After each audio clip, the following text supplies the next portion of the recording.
So, with that, I will now hand over to Mariluz Vega, who came from ILO Geneva and is working in the team that deals with the future of work. Mariluz Vega will be moderating this high-level dialogue on the social and solidarity economy and the future of work.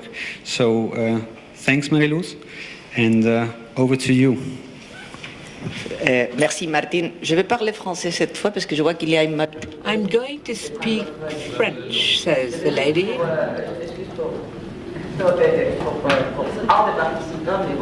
I'm sorry, because I can't speak two languages at one time.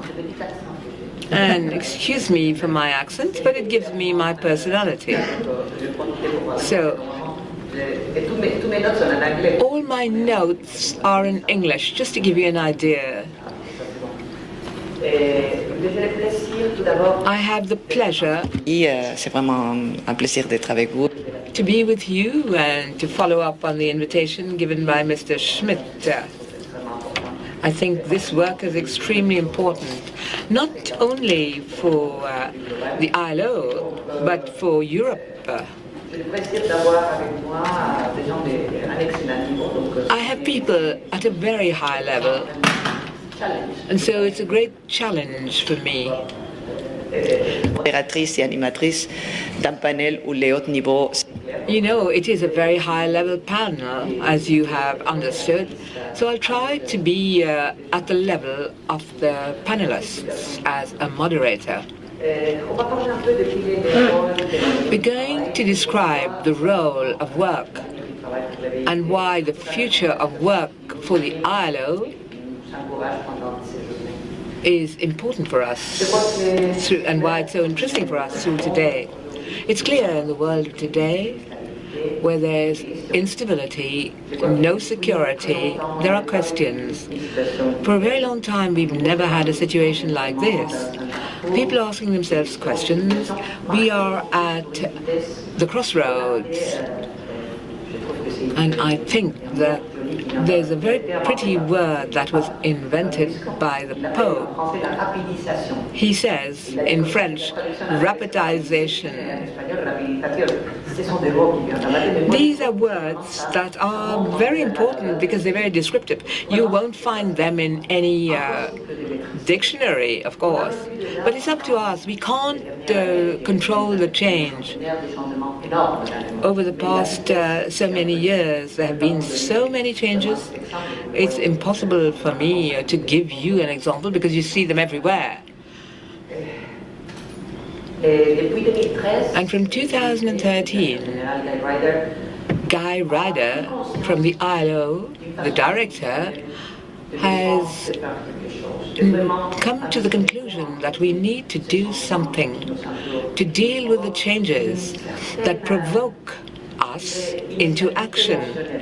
And it also creates emotional instability in the world of work. And then he set up an initiative for us. What initiative is this? It helps us to reflect about what's going to happen in 2019. I would like to tell you this is the most the oldest system in the United Nations body. And so, as far as we're concerned, like there's tripartism, it doesn't really exist anywhere else. There's another thing here that would be very interesting for you too. It was based on three values which are very important for the subject that we're going to discuss today, especially for social economy. What are these three values? They are social justice. Let us think about the link with the solidarity economy. The next one is human dignity. Human dignity in work. And thirdly, the work concept is not a goods that is for sale. So this, I think, is very important for the social economy. Now, what could we see happening in the world of work today? Of course, I talked to you about the major changes that are taking place, but we also have a problem of values. Since I'm in Europe, I'm not going to talk about Brexit. I think you know much more about it than I do. The growth of nationalism.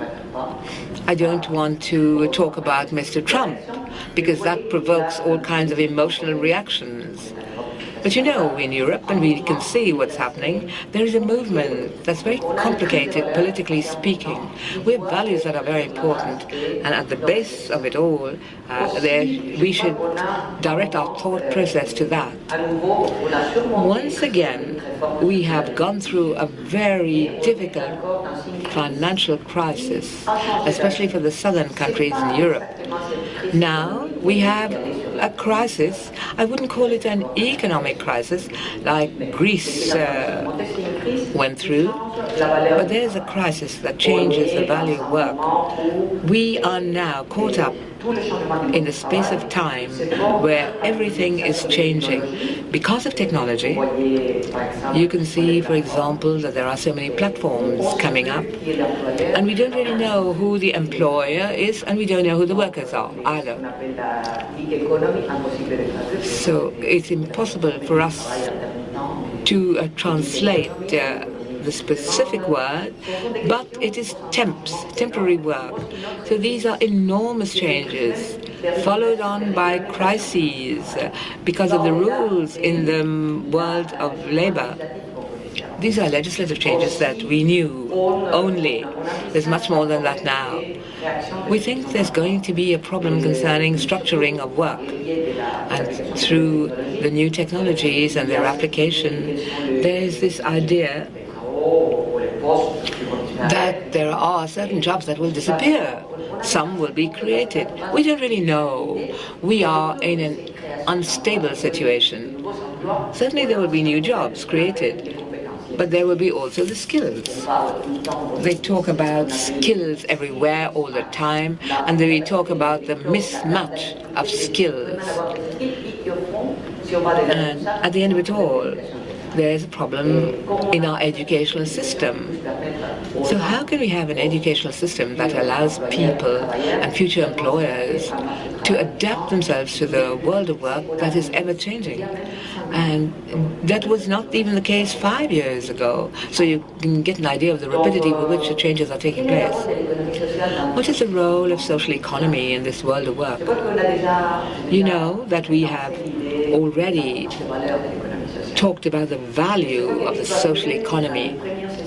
And in the first sessions, we had the director, our director, who said something very motivating, even though it might sound too far-fetched. He said the future is the social economy. Perhaps he's not wrong, or perhaps we should adapt it to what's happening.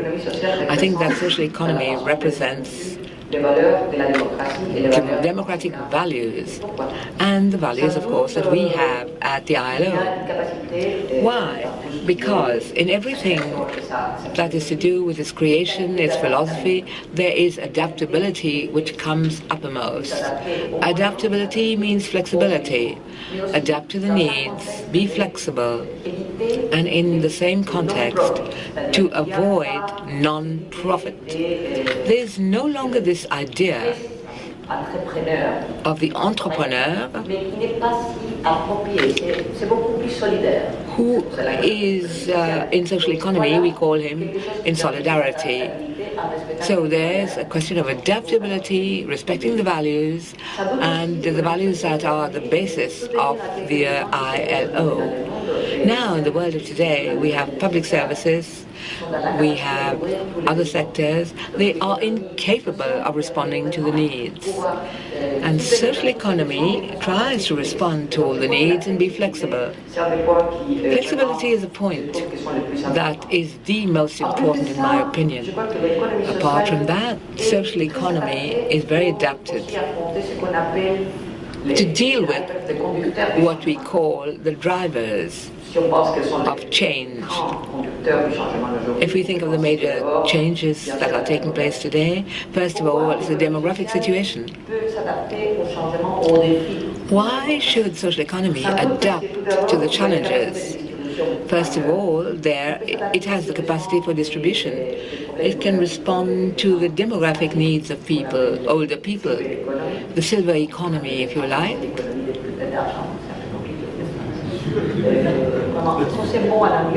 You know, there are certain words in English, like silver economy, which are very difficult to translate into French. And when you translate them, they don't mean the thing at all, or they mean something totally different.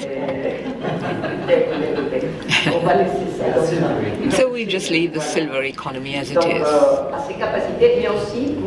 And also, flexibility for young people is necessary. And I think there's something else that's extremely interesting. Generate values for people who just come onto the work market, the labor market. But at the same time, there's an enormous capacity to absorb new technology. And this on the basis of something that is very sure, because it allows us to respect certain rights, share the profits, and then there are digital cooperatives also, and thanks to them you have adaptation, and then you have the Silver Works contract for people who are older. This exists in the UK. And they have made great strides there, quite unbelievable. So the social economy adapts to the climate change, because this creates major problems for us in our work situation. Why am I saying that? Because there's a possibility for social economy to adapt to the green economy, the silver economy, the clean economy, so that really at the end of the line, when it comes to the values I've just sketched out for you, this is at the heart of all the changes. Once again, when we're talking about capacity and values of solidarity, sharing, the solidarity economy is more adapted to what people really want in the labor market. So I come back to the point, which is crucial. What do we need to do now to move ahead in our social economy? I'm not a specialist in social economy, but I think that there is the future of work here, and apart from that, we have the possibility of envisaging changes, and together with the changes go the rules and the regulations, the legislation, the whole environment, in fact, the legal environment that we need to take care of. And then we need to find financial rules that are adapted and would allow the development of the social economy at a different level. There's something else here that I'd like to bring to your attention. We need absolutely to find data that shows the value of the social economy that should be placed at the heart of the work process. Of course, there are always problems with regard to the future of work, but we can have values that are more adequate so that we can use these same values in social economy to help us progress. I've explained all of this because everybody who's listening to us should at least understand the background and should understand from where we are coming, the initiatives that we have taken in the world of work. I also would like that I ask certain questions to the panelists to ask them what they think of this particular area. I come back to a few ideas that I've shared with you, generally speaking. I hope it's clear. My short presentation, I talked about technology, changes, studies that need to be done, different situations, the university, consultation. All of that talks about the destruction of jobs because of technology, and also the idea that certain jobs will disappear completely. That is true. I don't know what the future will be made of, but there's a program called ROS in the United States, which can replace lawyers. But of course, there are all these changes. We will talk about new jobs, new professions. That's very obvious, even now. They say that we wouldn't need soft skills anymore. But on the other hand, I would say no. We do need soft skills, and we always will need them. Another point here, there's automation, because technology is everywhere now. We are rather worried sometimes by it if we can't manage to control it, but you have enormous challenges to rise to in this area. In this question, in this context actually, what do you think about the solidarity economy, social economy, and the work that we are doing at the ILO? And what are the characteristics of this social economy that could allow this type of interaction? There's a social part, there's the economic part. My question is as follows. What do you think the social economy could bring us with regard to the technical aspects, and why is this type of economy important from your point of view? Yes, thank you very much. First of all, let me thank all the participants at the Academy. Obviously, I'd like to thank the ILO also for having supported us, for having allowed us to organize this Academy. So a very sincere thank you to all who have helped us to participate actively in this meeting, and all those also who have organized the day-to-day work. Thank you to everybody. I have two observations first to make. First of all, I'm rather skeptical with regard to this apocalyptic vision, end of the world kind of thing, in the world of work. You have two professors from Oxford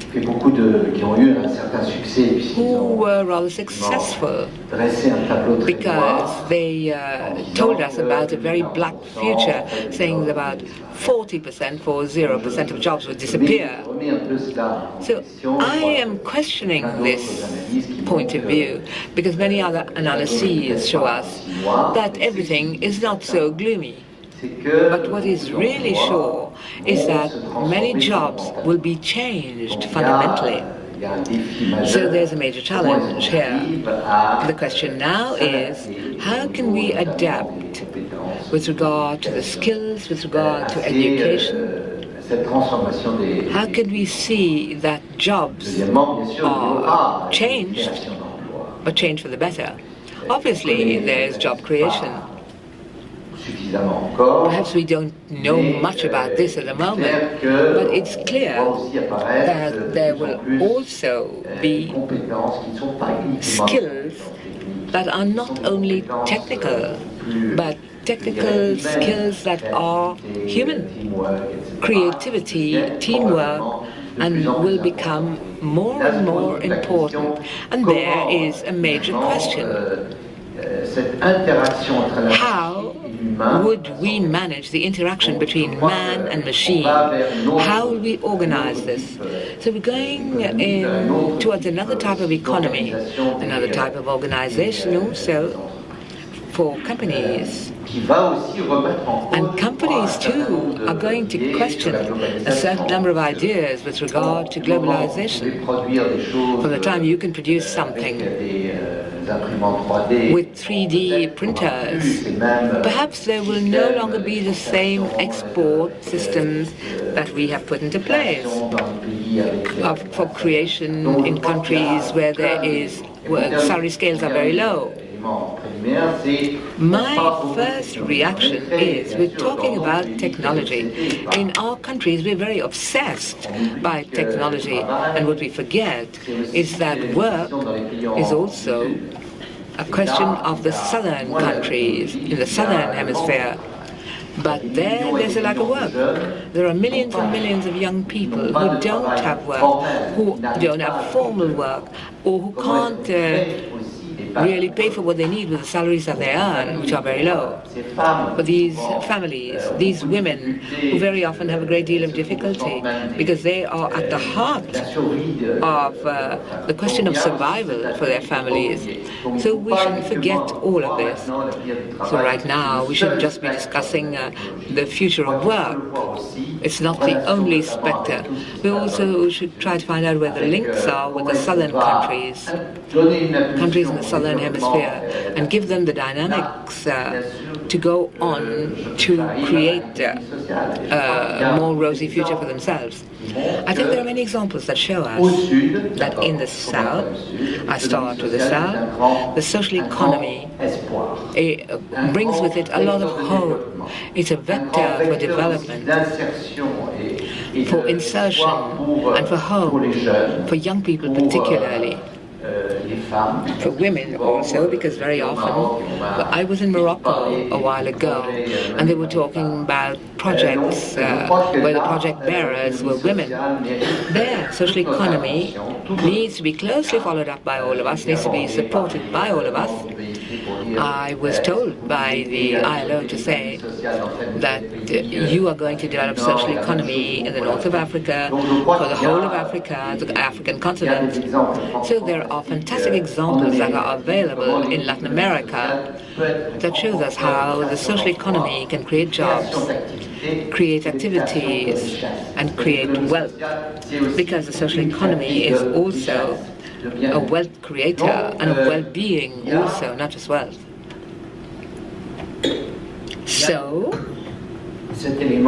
we have this element which is very important, and it's the same for our societies. Capitalism, such as we know it, and which has brought us to the depths of despair, needs to be thought again. We have an awful sentence. I think there are two American authors who said, "Is man the new horse?" Since man has no work to play, since technology has stepped in, man becomes a horse. But there's one thing, even if we see certain trends that are very worrying, man is very creative. The human being is very creative, and it's one of our fortunate traits. The social economy opens up all perspectives that go towards creativity, and I think we need to move towards that objective, go in that direction now.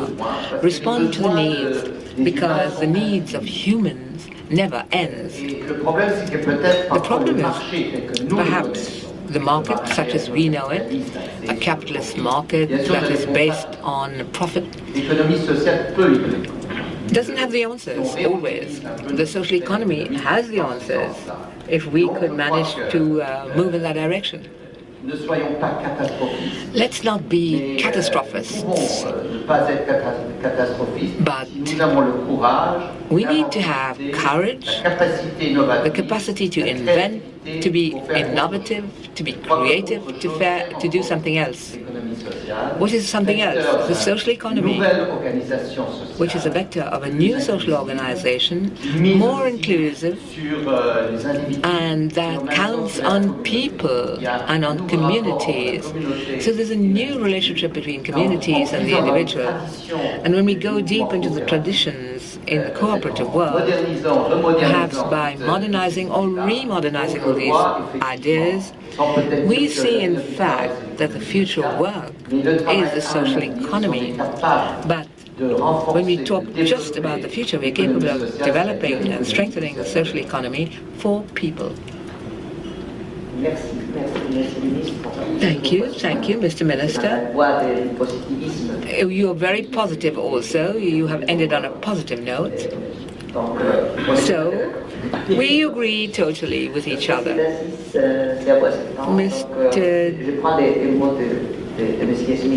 Mr. Smith did for me to have insertion, inclusion, everybody to be included. And I'm sure you know, I've spoken of this already, the ILO has launched a global committee for work, and one of the co-presidents is the Prime Minister, the Lady Prime Minister of Sweden.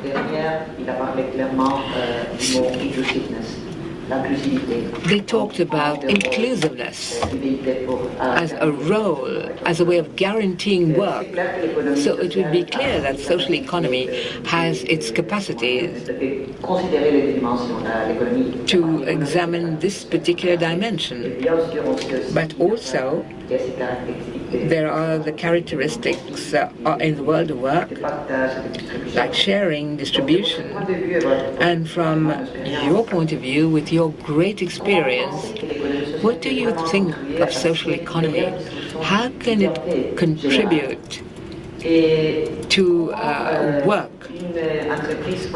How can a company in social economy, how can a company remain productive in these aspects, social and economy? It sounds like charity sometimes. How do we move away from that perspective? What about autonomy, which should characterize it? Madame Vega. Thank you very much, Mrs. Vega. Let me first thank Mr. Minister Schmidt for inviting the European Social Committee to take part in this initiative launched once again in Luxembourg. And I think we owe a lot to Mr. Schmidt. In your introduction,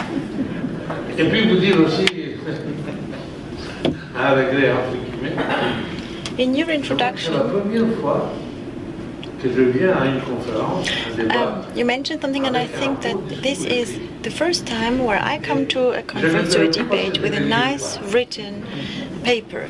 And actually, I'm not going to read it. So,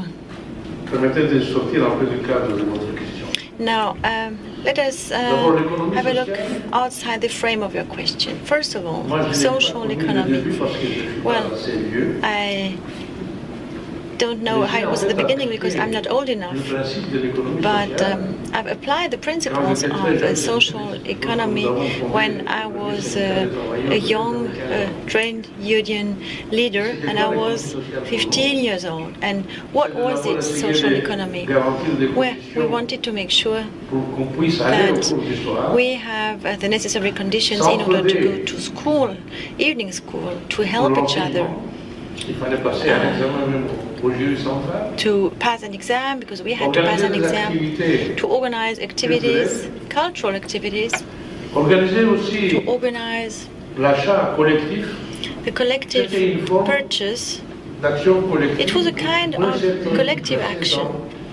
It could be described as being part of the social economic field. So I work together with other pupils, with co-workers, when cooperatives work well in Greece, for instance, in the agricultural field.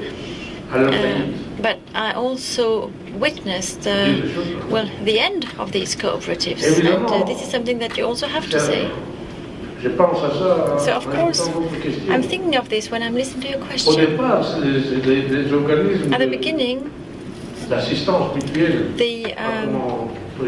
helping bodies were spontaneous bodies, as I set up some when I was young. And it was first of all the result of men, especially because women at that time didn't have much to say, unfortunately. So it was the result of men's action who wanted to improve the life of other people. And then they started to act in the economic field. I'm thinking of the agricultural cooperatives.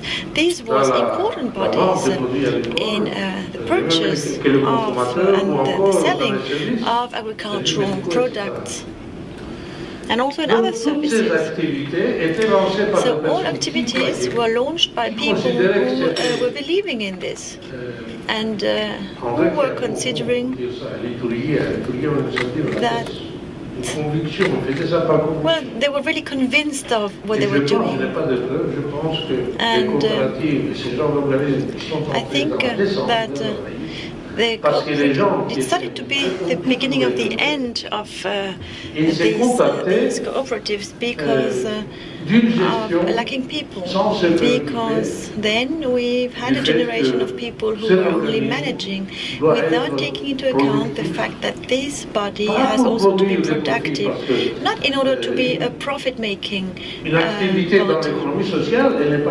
Because when you're working in the social field, you're not here to make profit, but you have to make sure that this body is sustainable. As you said,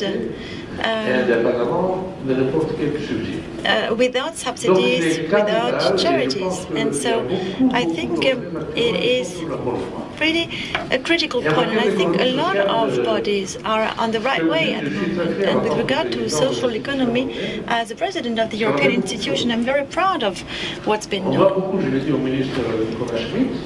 I've told this to Mr. Schmidt. Here in Luxembourg, you've really launched the idea, and if I remember well, it was 2010 and then 2017. Or 17 in Spain. So as a committee, I had launched an appeal to the Vice President of the Commission, and he had told me that social economy would be part of the program of the European Commission. It's not that we depend on this, but really, if you want to launch an activity in the social economic field, people need, well, some kind of help.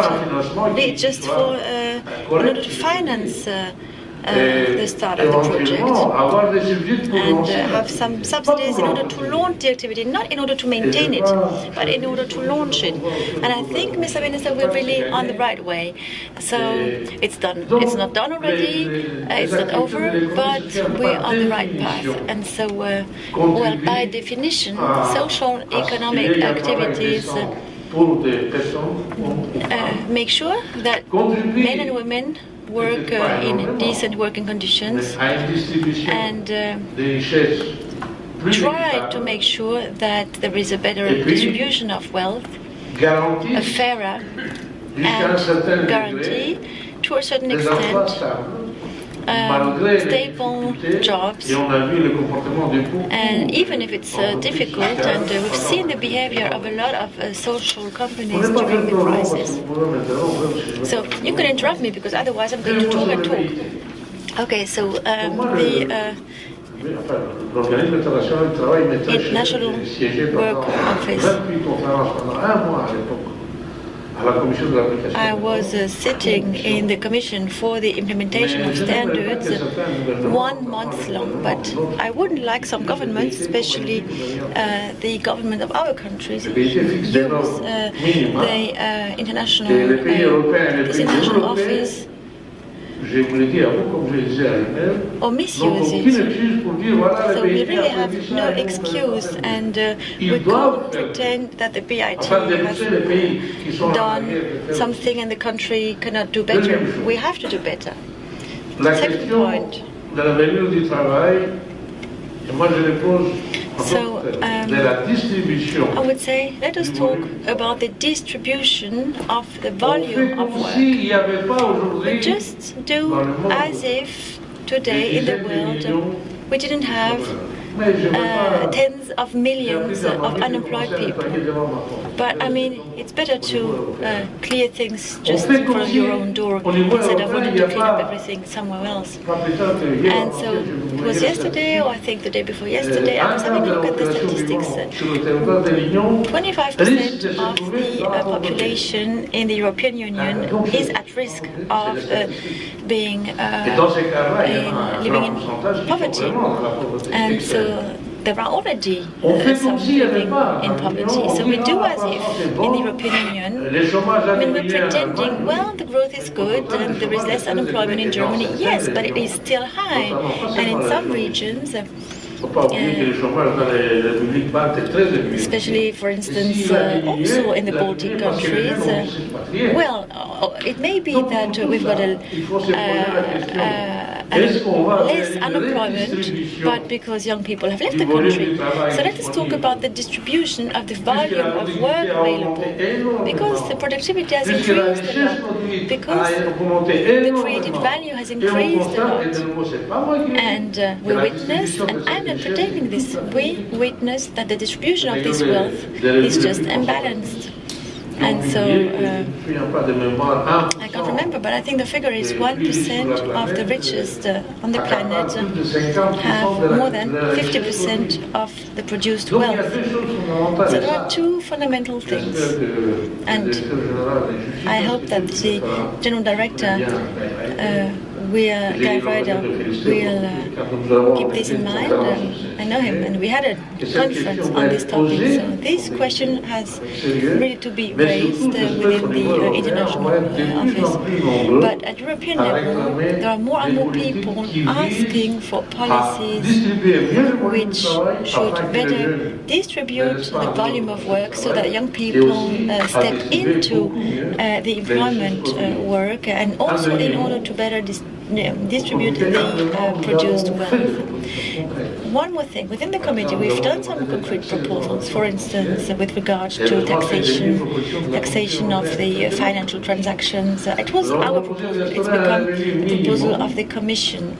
We wanted to have also a minimum wage for every citizen living in the European Union, underlining citizen being also the migrants, yeah, and financed by the European citizens so that they really feel that they are European citizens. And there is a resolution that is not really going into our direction, but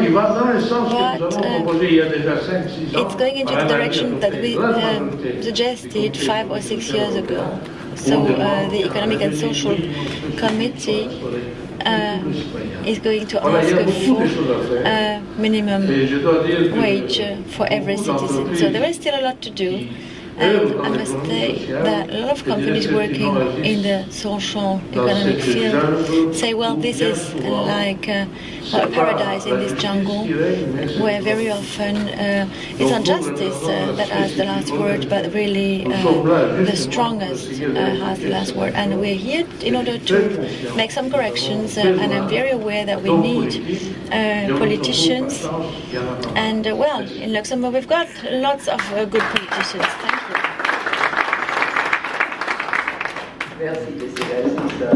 Thank you. Thank you very much. Okay, so as a coordinator of the initiative, I will tell Mr. Ryder what you said. No problem. I'm going to see him in Istanbul in 2 days for the regional conference, so I'll tell him your message.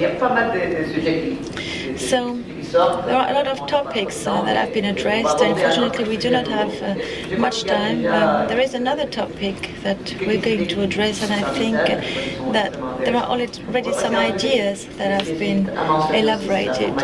So one more topic that was also mentioned by Mr. Schmidt is informality. Mr. Cuenca, you come from a country,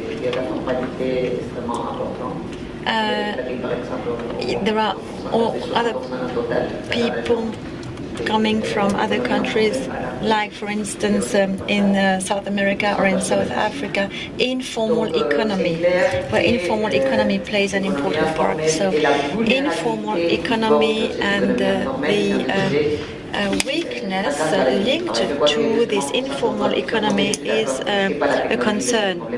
And so in this case, not the technology is the problem, but what about the future of informal economy? And what about the future of work in the world?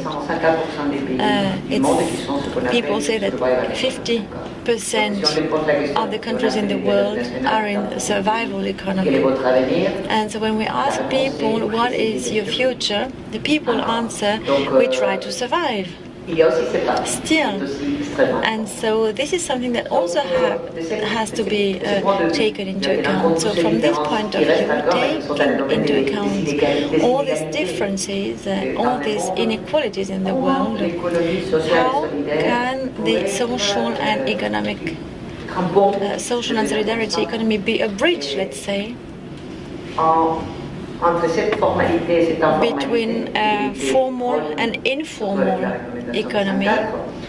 We've got this regulation 204 in order to offer services which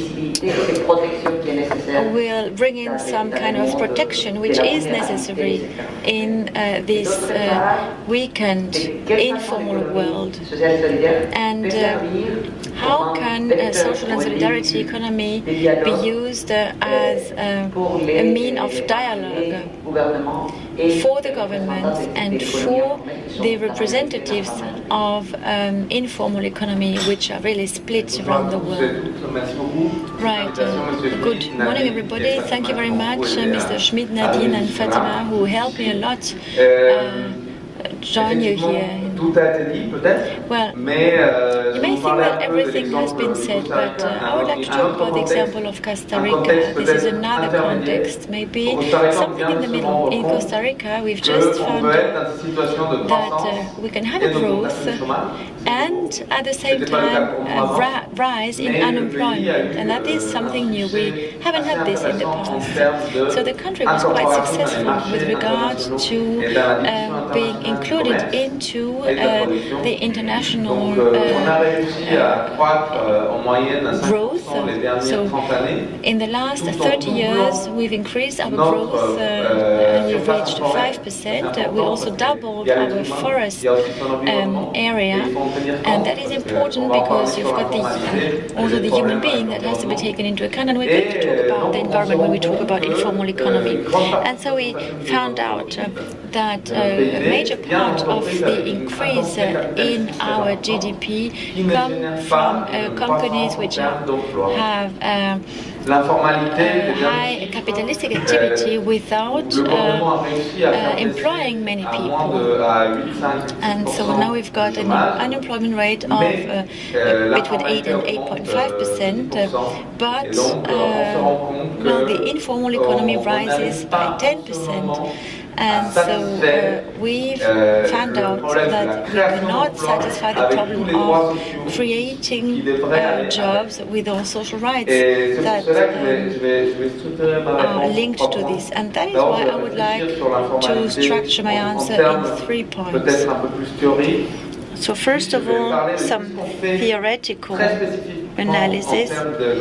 Then we'll talk about what we're doing with regard to social and solidarity economy very concretely in order to solve problems. And finally, I will finish with a question that I think we should ask ourselves every day, which is the question of governance and capital. And I think that the social and solidarity economy has a lot to bring, not only for the society, but also with regard to skill transfer and learning.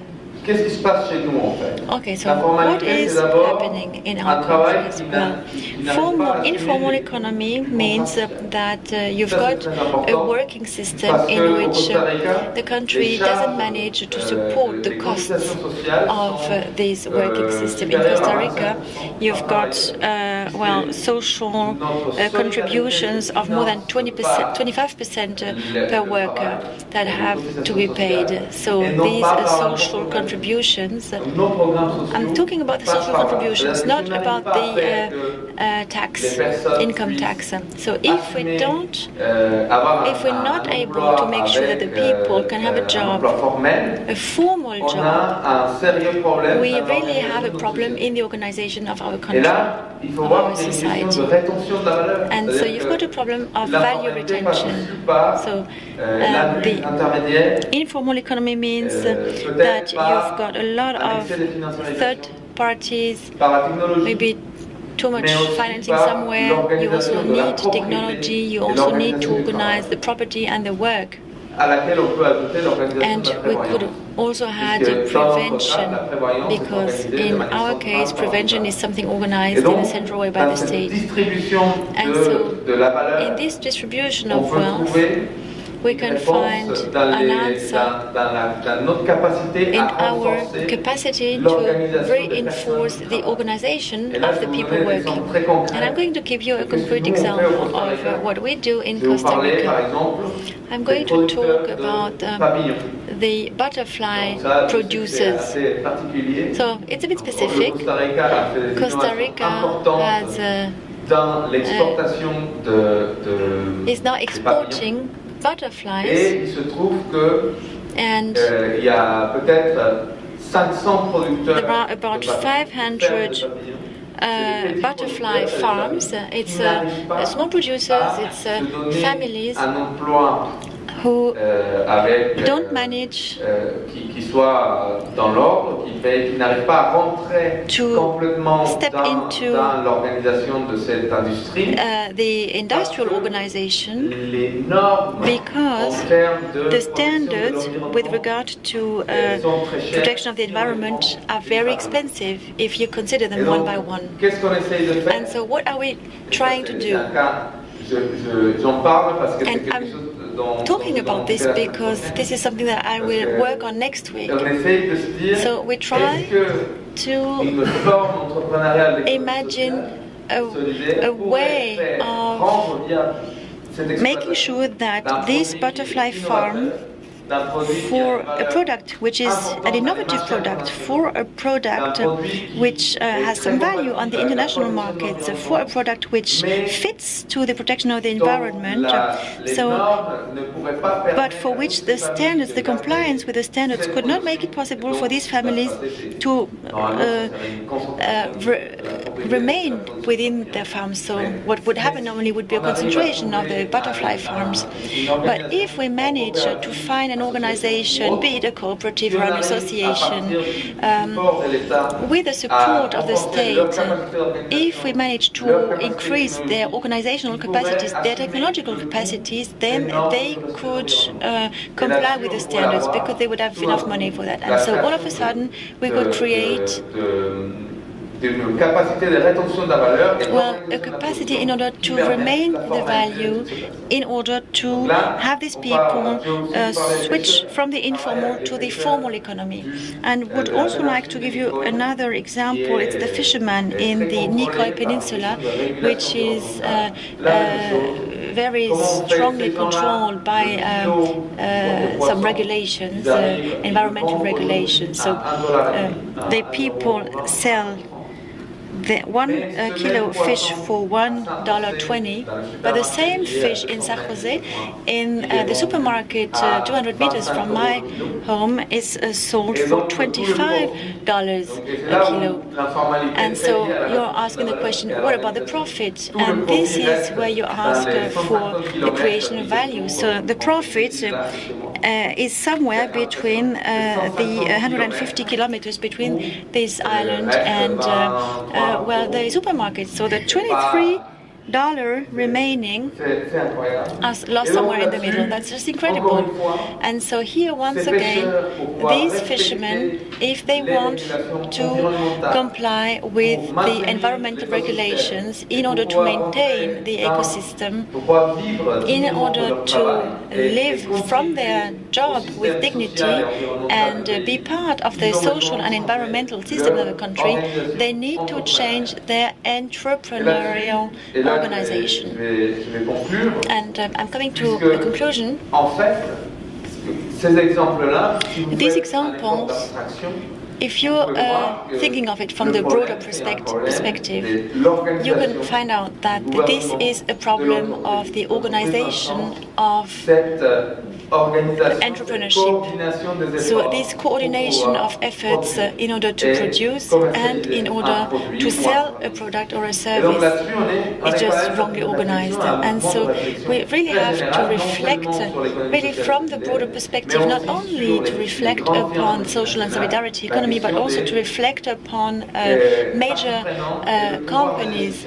So who is part of the decision-making process? Who takes the decision on companies? In France, there are already initiatives in order to change the company's governance.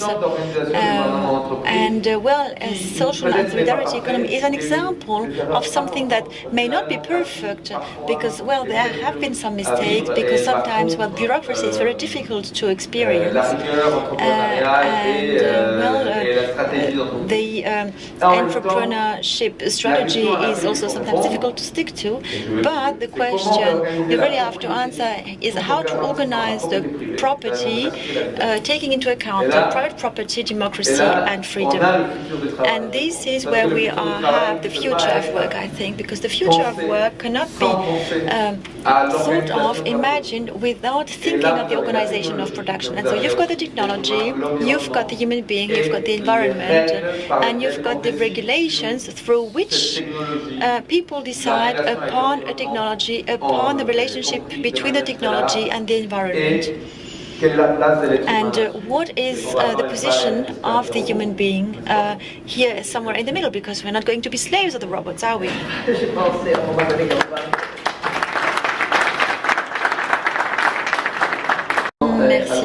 Thank you very much. I was thinking of this peninsula you were talking about. It's really a nice place to visit.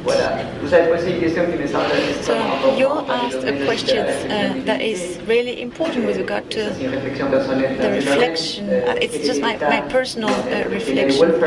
What is the welfare state that we want to have in the next 100 or 200 or 300 years? So we were created at the same time as the Weimar Constitution.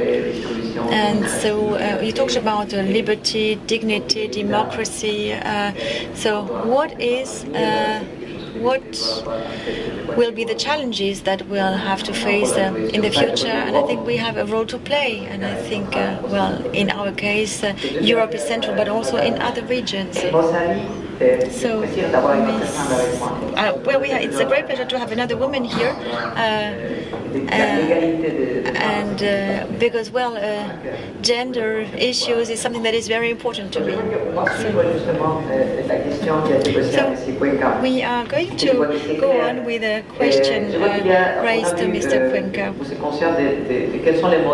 So, you know the different business models around the social and solidarity economy, and you know that these models are totally different from other productive models in order to have men and women in the center of business consideration. And it is important to have a well management and to have decent working conditions. Because decent working conditions guarantee also that resources will be managed differently. It's also possible to include vulnerable workers, and so I know that Morocco has some experiences with regard to the general policies in order to include social and solidarity companies. And I would like you to share the experiences of Morocco with us, the experiences of your country. Thank you very much, Mrs. Vega, and good morning, everybody. First of all, it's a great pleasure for me to be here today with you and to talk about a topic which is very important to me, social and solidarity economy. I would like to thank Mr. Nicolas Schmidt for his invitation, and I would like to thank his team. This debate is very important because debating, sharing different experiences can only be beneficial for all parties. With regard to our experience in Morocco, of course, I will share some of these experiences with you, but I totally agree with Mr. Schmidt when he says that social and solidarity economy is something that creates jobs, it's creating value. And social economy plays a strategic part in sustainable development. Sustainable development that gives enhanced value to the human being compared to capital. And I think it's a very important approach for human beings in general, because with the changes that we are going through, we really need another reflection. We really need a new reflection which puts the individual, the human being, at the core of the system, and which gives him or her the importance he or she deserves. The Kingdom of Morocco, maybe some of you know already the Kingdom of Morocco, or had some debates on what's happening in Morocco. The Kingdom of Morocco believes that social and solidarity economy can play an important part, and that is why the King, Mohammed VI, has enhanced the importance of social and solidarity economy.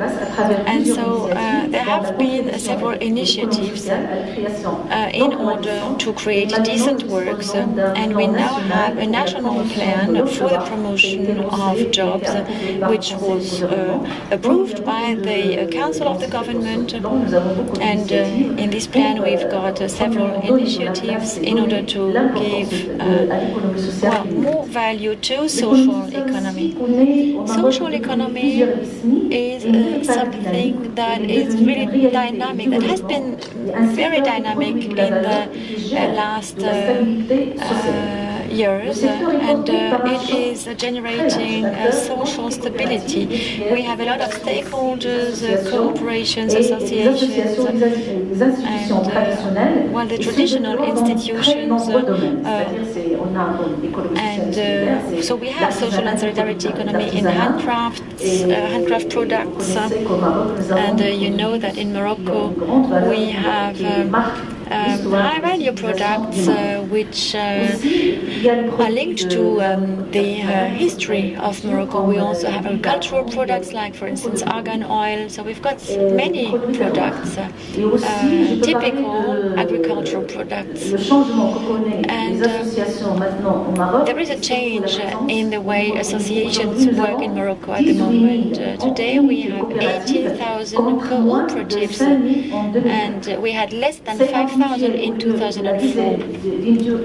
We've got 50 mutual associations, where we had 12 in 1970, and we have more than 130,000 associations. We had 45,000 in 2009. So we can really see that there is a dynamic here, and it's a sign of vitality for us, which characterizes the economy, well, this kind of economy, and which takes an important part in the development of our country. And so, of course, it's still not enough.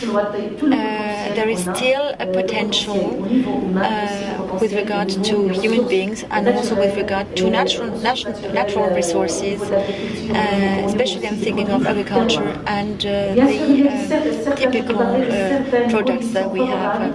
And there are also some conditions, some positive conditions that have encouraged this type of economy.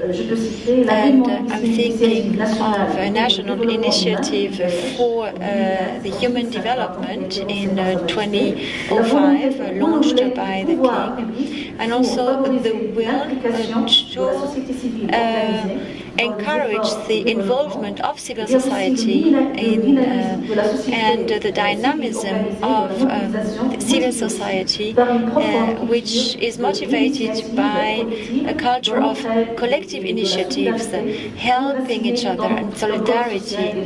And so this is something that you can really feel in Moroccan society. So with regard to the institutions, we started with the first experience in 2002 at the level of institutions.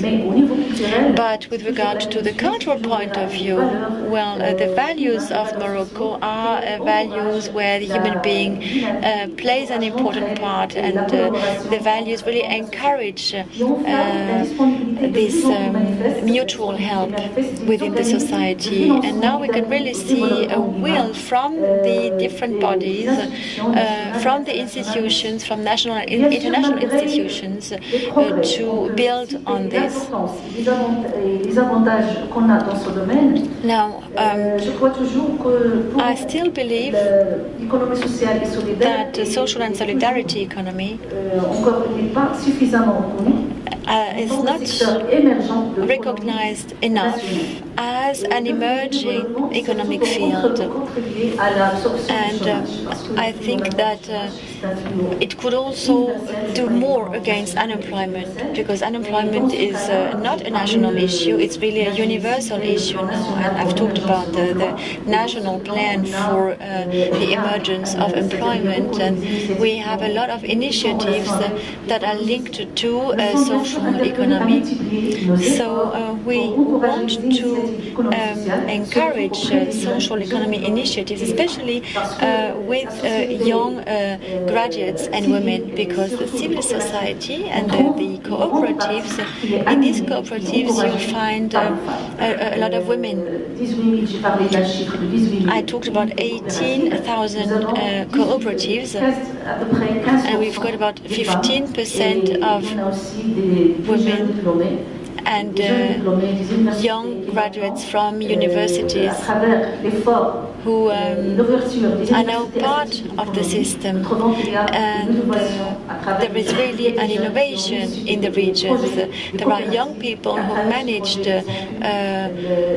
to launch innovative projects in cooperatives and to develop the number of workers. Now, you also raised the question of the regulation. In Morocco, we're working on a project. We're working on a law which deals with social and solidarity economy, and we consider that the framework, that the frame law is only a framework in which all initiatives in the field of social and solidarity economy should take place. So you could ask ourselves, well, why do we need this frame? Well, It is important because this way we can better coordinate the programs and the actions of the different ministries and public bodies and the stakeholders in the social and solidarity economic field, because this convergence of public policies is something that is very important for us. And I think that sharing experience can develop, so this sharing of experiences among countries can develop the concept of having a better consistency among the different actors of the social and economic field. This way we can also improve the living conditions of the members with regard to social protection and to participative democracy. We already have this law, and we've now opened a new reflection, in order to guarantee that we have a social protection for all participants within this type of economy. The legal framework which manages cooperatives has been reviewed, and a new law has been passed which encourages the building of cooperatives and also simplifies the work of the cooperatives, which makes it possible for them to take part in call for projects. And I think it's very important. Migrants can also build cooperatives, and this is in line with the migration policy that we have in Morocco. And these laws go together with a better enhancement and a better protection of our cultural heritage. So the framework has been developed, and it is very important to have this legal framework for the cooperatives, and also in order to develop the return on investment of these institutions working in the social and economic field. And it's also good in order to encourage the capacity building of the stakeholders and their financing. And I think in this framework, every country has its specificities.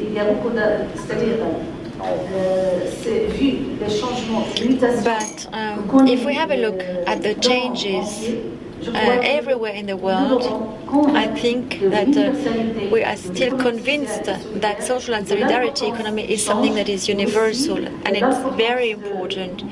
And I think we're convinced that it is important to develop the model that we have at the moment and build on it. I would like to thank you once again for giving me the opportunity to present you the experience we have.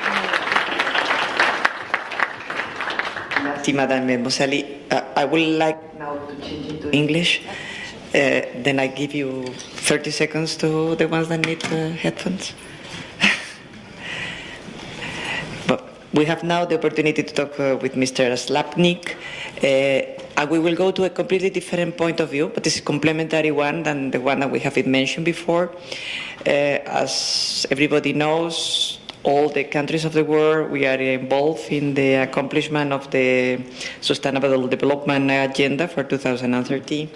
And this is a challenge, this is a difficulty, this is something that we need to keep in mind. And it's also something that when we talk about the future of work, it's something that we need to keep in mind. Then it is clear that this agenda has an impact on the policies of the member states, or should have an impact at least. Then in your view and in your experience, Mr. Slapnik, which will be the role of the social and solidarity economy, or which could play this economy in the overall achievement of the SDGs in 2030 and even before, if possible? Thank you. Also, Minister Schmidt, organizers of the Academy, thank you for inviting me here. on your fruitful academy. About the question, SDGs and social and solidarity economy.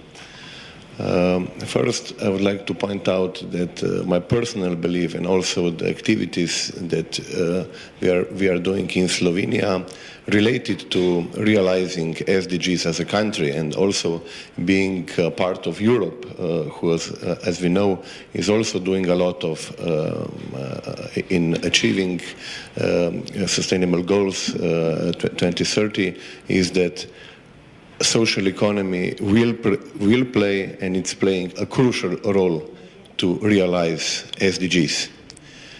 Why we think it's like that is because the social economy is the way of doing business and way of using local resources. And we speak about 3 types of the most important local resources that we have. It's human resources, it's natural resources, and of course it's capital resources. And with the development of social economy and putting the business into the social economy, we will make much stronger these first 2 parts of the local resources. That means human resources and of course using of natural resources. And if we would like to be concrete, how concretely we are already realizing, or how we observe that social economy sector, at least in Slovenia, is doing this already, and how we are thinking that it will be even more in the future. It's some areas, concrete areas, that social economies enterprises are already either a front runners or already doing a quite good and quite successful businesses. It's, for example, local energy production. It's energy cooperatives emerging in order to empower local inhabitants to produce the local energy for themselves. They're becoming, through local cooperatives, pro-consumers. They're producing and consuming the energy. That means that they, of course, this energy is energy from the sun or energy from the wind. It's on the, definitely on the side of green economy as we speak. Then it's local food production. Ecological local food production gives opportunity to have a sustainable way to produce food, and you have also a lot of capacities to have a job production producing in local markets. Then we have housing cooperatives. You know, in Slovenia, at least, we are facing with a great difficulties for youngsters to access the housing. The models of housing cooperatives gives the opportunity to get a flat, to rent a flat, and it's again opportunity to access the housing for the most needed representatives of the society. Then the social enterprises who are developing electric mobility. You know, the future of mobility is changing. The driverless cars are emerging, switching from into the electrician as a power for mobility is again the activities that, at least in Slovenia, are mainly done by social enterprises. Then, if we are reaching the possibilities of sharing economy, with sharing economy we can see what it happens if social economy it's not the main player, how Uber or how Airbnb can use the term of sharing economy and in reality giving, of course, a lot of possibility to the owners of companies, not to the users. I strongly believe that sharing economy it's very important, and the future of the organizing through the social economy. And I'm really delighted that I see that so-called cooperative platforms are emerging, that social economy sector find out that using the technology, digitalization, and also organizing the sharing economy into the principles of cooperatives is the way to use the technology, and also is the way to distribute the wealth generated through sharing economy. And on the end, of course, it's circular economy. In Slovenia, we are trying to be one of the most progressive countries in Europe in transitioning into the green circular economy. We are aware that natural resources of the world are exhausted, and that shift toward the circular economy, the economy which will enable us to use the natural resources in the way that it will be sustainable. It's the only way for the future, not just for the Slovenia as a small state, but like for the Europe and the whole world. And again, the circular economy, as we know, it gives a lot of opportunities to create jobs. Because if we will, of course, use the resources on the way that we will make a circle with the resources after the using of the materials in the first phase of production, again, a lot of new jobs can be created. Enabling, for example, circular economy, again, we had to reach certain technological level that we are able to go from linear to circular economy. And again, as we see in Slovenia, the strong companies, big companies, they are not realizing yet. They don't see yet the potential to go towards circular economy. But again, we have social economy enterprises who are developing, who are the first startups, who are developing the concepts of circular economy. And I think here it should be also in the future the way that it will be social economy who will be leading the way towards the green economy.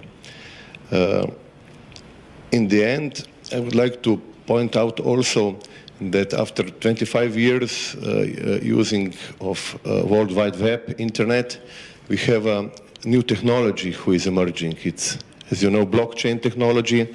Blockchain technology who, after almost 25 years of using World Wide Web, will enable us to not just send and share information in World Wide Web, but we will be able also to send value through the internet.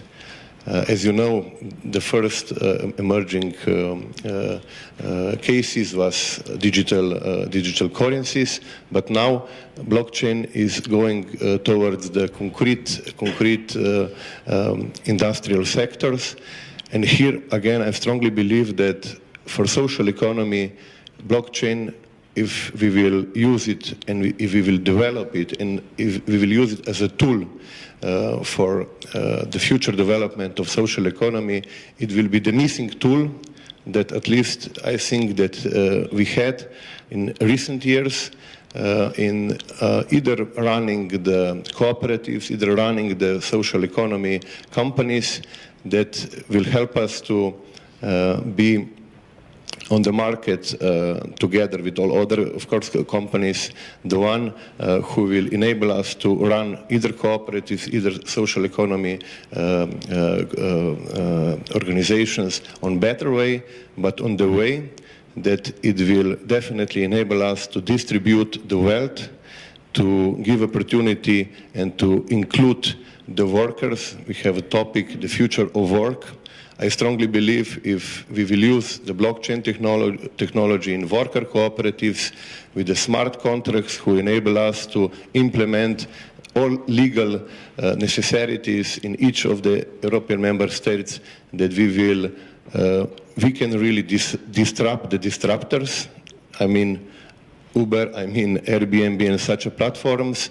and that we can ensure that the work in the future will be, of course, with the help of technology, up to date, but also fair, human, and also completely different, as we saw in some cases of platforms who are emerging, not just on the in the case of like I mentioned, taxi drivers or on the field of tourism, but also on the all fields of work.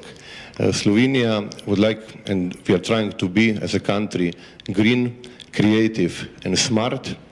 Green, of course, going to the green economy. Creative, because creativity, as Nicolas also pointed out, it's the way to think also when you are making the steps toward the future competencies of youngsters, and everything what we think that we have to prepare ourselves and the future generation is that they will be able to be creative, innovative, and smart on the way to use the technologies that we have, that we will have on the way that will enable us to have a sustainable society, and that we will be able to reach SDGs 2030 and also go beyond.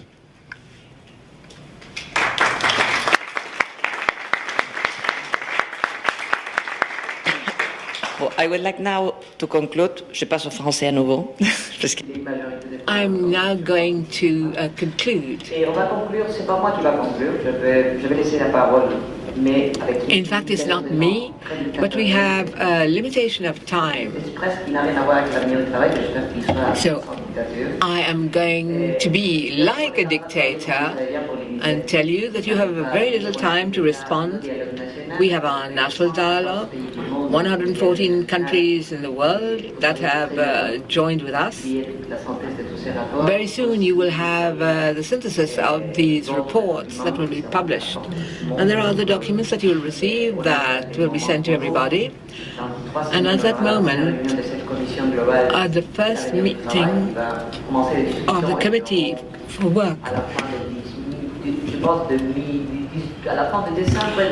in December of next year, we will have this practical recommendation ready for you for the future of work. At least that's what I hope. And there will be the conference for 2019.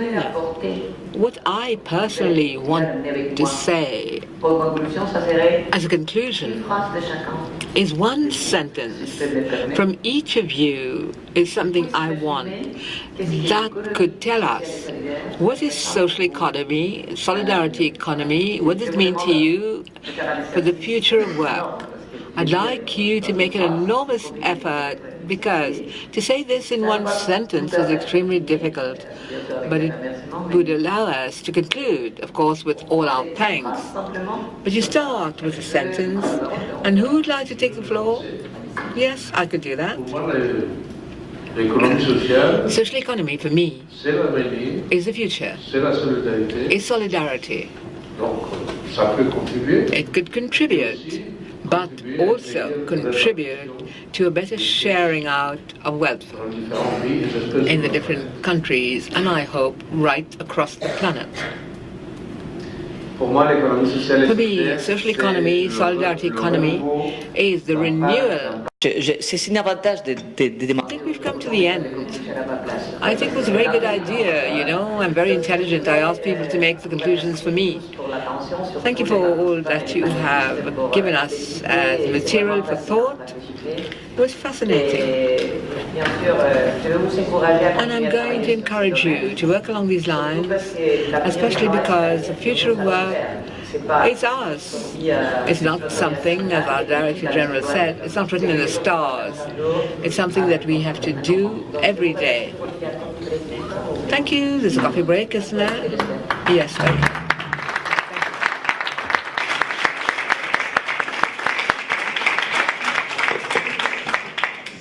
Okay, thank you.